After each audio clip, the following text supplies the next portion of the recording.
চলো বন্ধুরা, আজ একটু পাখিদের দেশ থেকে ঘুরে আসা যাক। দেখো কোন কোন স্টেশনে পাখিরা রয়েছে, আমি ঘুরে ঘুরে দেখছি। তোমরাও দেখো আমার সঙ্গে ঘুরে ঘুরে। আমার যখন মন মানসিকতা ভালো না লাগে তখন আমি প্রকৃতির সঙ্গেই জড়িয়ে যাই, পাখিদের আওয়াজ শুনি, গাছগাছালি, ফুল, এদের সাথেই থাকি।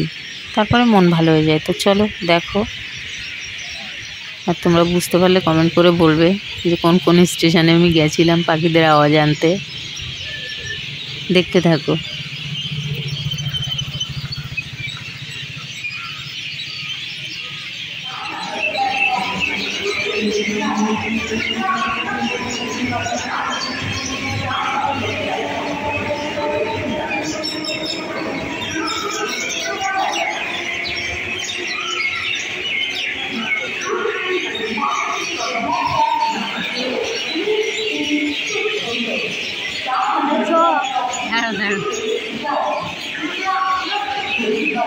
আমার বাবু